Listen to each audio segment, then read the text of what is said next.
Friends, ప్రేరణ YouTube ఛానల్కు మిమ్మల్ని అందరినీ మరోసారి ఆహ్వానిస్తున్నాను. ఈరోజు ఈ వీడియోలో మనం ఒక ఎక్స్ట్రాడినరీ ఉమెన్ గురించి తెలుసుకోబోతున్నాం. ఆమె పేరు ప్రేమా ధనరాజ్.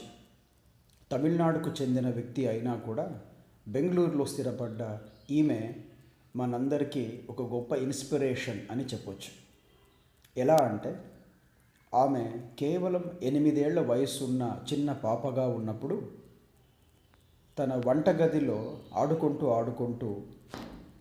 1965లో ఒక కెరోసిన్ స్టవ్ ఆమె మీద పడి ఆమె శరీరంలోని 50% శరీర భాగాలు కాలిపోయాయి. మెడ అయితే సగం వేలాడుతున్నట్టుగా కాలింది.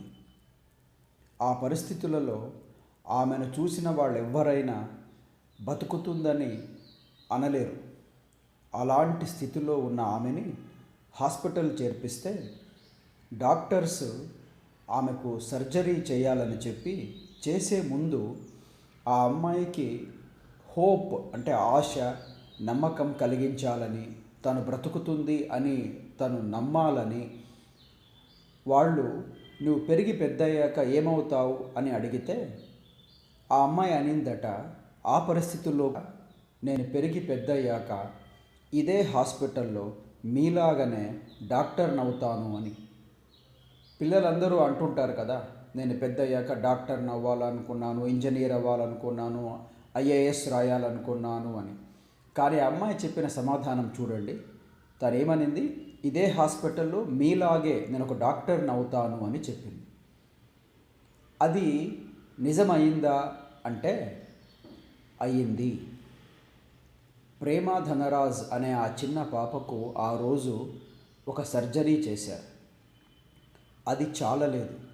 ఫ్రెండ్స్, మీరు నమ్ముతారో నమ్మరో తెలియదు, కానీ తనకు 35 ఏళ్ళు వచ్చేలోగా ప్రేమా ధనరాజు తన శరీరం మీద 14 పెద్ద సర్జరీస్ చేయించుకోవాల్సి వచ్చింది.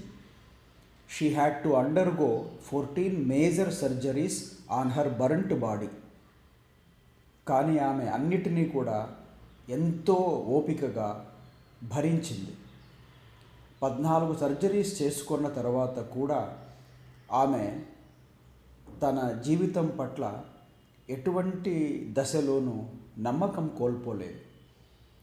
తనను చూస్తేనే భయపడే స్థితిలో ఉన్న ఆమె, అందరూ ఆమెను చూసి దూరం వెళుతున్న స్థితిలో ఉన్న ఆమె అలాగే చదువుకున్నది.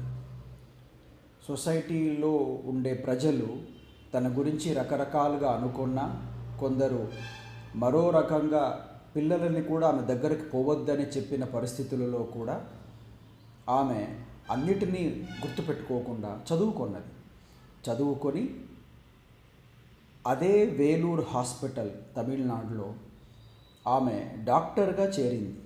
చాలా అద్భుతం కదా. అదే వేలూరు హాస్పిటల్లో తాను 8 ఏళ్ల చిన్న పాపగా బెడ్లో భయానకమైన పరిస్థితిలో ఉన్నప్పుడు చెప్పిన మాట ఉందే, ఇదే హాస్పిటల్లో నేను మీలాగానే డాక్టర్ని అవుతానని. అలాగే అయ్యింది కూడా. ప్రేమా ధనరాజ్ ఆ Vellore hospital reconstructive and plastic surgery డిపార్ట్మెంట్కు హెడ్గా ఎదిగింది అంటే ఎంత గొప్ప సాధన చేసిండాలో ఆమె మనం అర్థం చేసుకోవచ్చు. అంత పెద్ద ఉద్యోగం సంపాదించాక తాను ఏమైనా ఆ వస్తున్న జీతంతో ఇంటి పట్టునే సుఖంగా ఉండాలని అనుకున్నదా? లేదు. తన లాంటి పరిస్థితి వచ్చిన మిగతా ఆడపిల్లలు, మహిళలు వాళ్ళనెవరు చూస్తారు అని ఆమె ఇదే ఆలోచిస్తూ 1999లో అగ్నిరక్షక్ అనే ఒక ఎన్జిఓని స్థాపించింది. ఆ ఎన్జిఓ ద్వారా ఫ్రెండ్స్ ఆమె ఇంతవరకు 25,000 మంది ఆడపిల్లలు, మహిళలు ఎవరైనా ఈ బర్నింగ్ సమస్యలతో బాధపడి ఉంటే, అంటే ప్రమాదాల్లో కానీ లేక భర్తల చేతుల్లో కానీ అటువంటి బర్నింగ్ ఇష్యూస్కి బలి అయిన వాళ్ళని ఆమె స్వతహాగా ట్రీట్ చేసి 25,000 మందికి కొత్త జీవితాన్ని ఇచ్చింది. కేవలం మన దేశానికే ఆమె పరిమితం కాలేదు. ఇథియోపియా, కెన్యా, టాంజానియా, నార్వే లాంటి దేశాలలో కూడా ఆమె తన సర్వీసెస్ని అందించింది.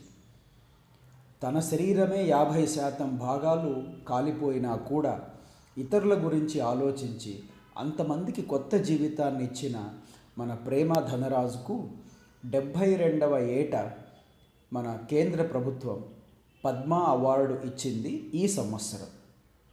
ఇటువంటి వ్యక్తి మనకు ప్రేరణ కాదా?